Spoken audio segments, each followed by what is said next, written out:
Strategi dalam merebut suara di Jawa Barat masih akan kita bahas bersama dengan tim pemenangan Prabowo dan juga tim pemenangan Jokowi dan juga ada pengamat di sini. Nah, tadi sempat disampaikan oleh Pak Deddy menyoroti mengenai untuk nomor urut 02 ini harus lebih ekstra kerjanya karena harus mempertahankan apa yang mungkin pada Pilpres 2014 lalu sudah didapatkan. Sedangkan Pak Buki tadi menyampaikan targetnya ini 80% harus bisa mendapat suara di Jawa Barat. Ya. Indikatornya apa itu? Indikatornya ya, apa? saya kira pasti kami juga sudah punya ukuran-ukuran sendiri ya. Betul. Gitu. Terus misalnya tadi kalau lembaga survei kita sudah punya pengalaman yang sangat baik, bukan satu kali dua kali. Survei di DKI ya, waktu pemilihan gubernur yang dimenangkan oleh Pak Anies Baswedan itu, semua lembaga survei tidak ada yang memenangkan Pak Anies Baswedan. Bahkan di atas 60% itu, 70% itu Pak Ahok yang akan menang. Kenyataannya itu diputar balikan. Nah kemudian ketika Pilgub kemarin ya, tidak ada satupun lembaga survei yang menempatkan pasangan Majen Sudrajat dengan Pak Saiku itu agak leading gitu kan. Di bawah terus. Tapi itu pun kenyataan itu diputar balikan oleh kami karena kami punya lembaga survei sendiri dan kami sangat percaya dengan hasil-hasil itu gitu kan. Oleh karena itu kami tidak khawatir soal survei itu. Tapi modal kami tentu saja belajar dari peristiwa 2014 di mana hasil survei internal itu sudah 80% sekarang. Oh belum, tapi itu target, kalau ya? itu target Pak, bukan itu survei. Okay. Kalau survei itu kita lihat trennya Pak, gitu kan naik terus, nah itu yang harus kita baca. Gitu. Yang penting tidak turun. Gitu. Nah trennya naik terus, Prabowo Sandi itu naik terus. Seperti juga Partai Gerindranya naik terus gitu kan. Lalu kami dari sejak lama kami juga tentu tidak tidur kan. Apalagi setelah Pilpres 2014, kita juga pemanasan dari Pilgub kemarin. Kami terus-terusan menyusun strategi, mematangkan semua konsep-konsep. Kemudian kami juga punya struktur partai yang sangat solid sampai ke anak ranting. Kami sudah akan menjaga sekitar 138.000 TPS se-Jawa Barat dengan saksi-saksi yang militan, gitu kan. Karena apa? Kami yakin dan harus berpikir bahwa akan ada kecurangan. Peperangan mana yang berpikir positif terhadap lawan itu tidak ada. Ya kan? Jadi pertandingan mana yang kita akan berpikir positif terhadap lawan bertanding kita itu tidak ada. Dan itu justru kecurigaan itulah yang akan memotivasi kami untuk bekerja lebih serius, gitu kan? Kami akan jaga itu 138.000 TPS lebih itu akan kami jaga dengan saksi-saksi yang militan, walaupun hujan, walaupun lapar, mereka akan tetap di situ untuk menjaga suara kami. Karena mungkin kalau misalnya terjadi yang disebut kecurangan itu, gitu kan, itu terjadinya mulai dari sejak TPS kan, makanya itu sejak di level itulah kami akan kawal terus. Akan dijaga terus, begitu ya? Karena apa ya? Tadi kan saya menyampaikan ada semiotika politik Pak. Secara personal saya dengan Pak Gubernur Ridwan Kamil nggak ada masalah. Sama juga dengan sahabat saya Pak Abdi, nggak ada masalah. Tetapi secara politik itu kita harus mencermati. Harus. Ya misalnya begini. Sekretaris KPU Jawa Barat itu sekarang diangkat menjadi kepala dinas Disduk Capil gitu misalnya. Disduk Capil. Dinas Kependudukan dan Catatan Sipil. Nah, ini juga kan harus dibaca. Dari sekretaris KPU menjadi Disduk Capil. KPU itu urusannya kan nanti dengan daftar pemilih tetap dan sebagainya. Nah, sebagai dalam dunia politik ini juga harus dicermati gitu. Nah, inilah yang membuat kami akan semakin waspada. Ya, kami tidak marah, silakan saja. Gitu. Tapi kami harus terus waspada. Seperti juga tadi dikatakan, kalau misalnya Pak Abdi berpikir bahwa bupati-bupati ada 21 bupati itu, misalnya dari partainya Pak Abdi, kemudian dianggap bahwa itu harus terus berhubungan secara langsung dengan kepentingan partai. Bagi kami tidak, karena kami melihat bahwa jabatan publik itu bukan bekerja untuk partai, bukan untuk kepentingan partai, tapi seutuhnya harus bekerja untuk masyarakat. Itu penting ya. Jadi teori politiknya ada, gitu. Ada istilah delegate trustee gitu. Jadi ketika seseorang mau maju menjadi, nanti kita nih Pak Abi ya akan menjadi anggota dewan, itu kita delegasi partai, iya. Tapi ketika saya, Pak Adi sudah duduk di parlemen. Sebetulnya kita bekerja untuk seluruh masyarakat. Tidak lagi bahwa ada ideologi partai, ada program partai yang harus diimplementasikan, tetapi pada dasarnya kita menjadi orang-orang trusty yang menjadi orang-orang kepercayaan masyarakat. Nah, kalau kepala daerah kemudian masih dipertahankan cara berpikirnya dengan seperti itu, berarti kepala daerah punya dosa besar sejak di daerahnya memecah belah masyarakat. Ini cilaka kan gitu. Oke, Pak Abdi, mungkin Anda ingin menanggapi? Ya, kalau saya lebih bicara dari perspektif data ya. Tahun 2014 yang lalu, ya, ketua timnya Pak Buki itu adalah Pak Ahmad Heriawan. Dan beliau adalah gubernur Jawa Barat. Dan kami melihat karena itu adalah kompetisi, ya, saya kira ya silahkan saja sepanjang itu tidak tadi ya melanggar undang-undang. Lalu yang kedua, Pilpres di Indonesia ini kan tidak hanya tahun 2019 saja. Pilpres ini yang dipilih secara langsung itu sejak tahun 2004, 2009, 2014.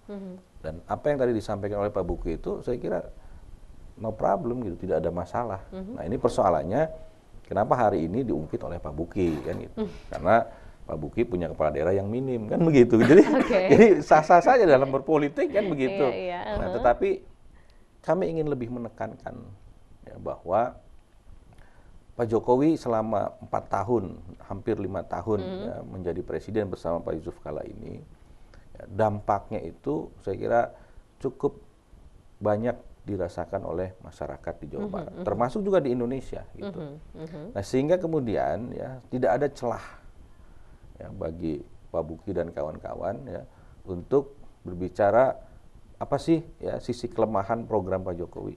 Karena yang kami sampaikan adalah visi misi, ya, yang kami sampaikan adalah program-program yang hari ini real, baik untuk pembangunan sumber daya manusia, baik untuk infrastruktur, baik untuk membangun peradaban bangsa.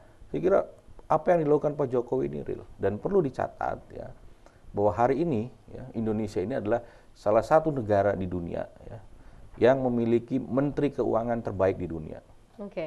Baik. Kenapa? Karena APBN yang dilaksanakan ya itu adalah tetap mencerminkan keberpihakan pada rakyat. Kita lihat bagaimana negara tetap mensubsidi, subsidi listrik, subsidi BBM. Negara juga tetap memperhatikan faktor pendidikan, faktor kesehatan, dan semuanya itu berjalan dengan cukup baik dan stabil. Tingkat kemiskinan turun dari tahun 2004 11,9%, sekarang turun menjadi 9,8%. Dan tahun ini 2018 penerimaan negara ini sekarang melampaui target penerimaan negara. Artinya apa? Artinya dari sisi kondusivitas, ya, kenyamanan investasi masuk, kenyamanan berproduksi, ya, kenyamanan dalam proses penyelenggaraan negara cukup baik. Dan spektakuler nih, Pak Dedi, Pak Jokowi ya, mampu ya, mengakuisisi saham Freeport, dan itu bukan bukan hal yang mudah bagi seorang presiden di Indonesia yang menghadapi ya, perusahaan multinasional ya, apalagi Amerika Serikat. Dari capaian-capaian itu yang kami terus sampaikan kepada masyarakat, jadi tidak menyebar hoaks. Misalnya Indonesia ini khawatir seperti negara Haiti di Afrika. Padahal Haiti itu di Amerika Serikat dan negaranya dan wilayahnya maju kan gitu. Dan saya kira bagi kami politik harus dilaksanakan dengan kegembiraan karena pada prinsipnya masyarakat juga akan secara rasional memilih siapa pemimpin yang akan dipilih dalam 5 tahun ke depan, dan kami punya optimisme itu. 01 tetap akan menjadi nomor 1 di Indonesia. Baik. Pak Dedi, Anda sudah mendengar ini saya kira dari masing-masing? Pertama, tanggapan ke Kang Buki. Perlu memang jadi catatan bahwa memang banyaknya kepala daerah dari pendukung satu pendukung itu kan akan cenderung memang penyalahgunaan kekuasaan. Karena itu tadi pesan Pak Buki itu menjadi penting gitu. Jadi artinya bagaimana posisi politik dikaitkan, dikombinasikan dengan etika politik. Jadi tidak memanfaatkan jabatan karena dia memang pejabat publik itu memang dari partai politik, itu tidak bisa tidak kan, dia menjadi bagian dari tim gitu. Tetapi bagaimana dia tidak memanfaatkan fasilitas negara, tidak memaksa birokrasi, kan itu yang harus dibangunnya. Saya kira itu catatan pentingnya kritisi dari Kang Buki.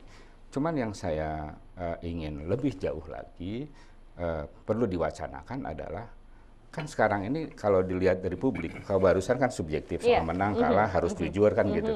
Tapi kepentingan publiknya adalah kalau misalnya sekarang ada para pendukung Jokowi itu makin menguat mendukung karena misalnya hasil pembangunan. Ada juga yang tidak mendukung, makin menguat tidak mendukung. Ada yang abu-abu. Nah, bagaimana sesungguhnya posisi program katakanlah Pak Jokowi sekarang, fisik misi kesejahteraannya dilihat dari perspektif masyarakat. Ini menjadi penting.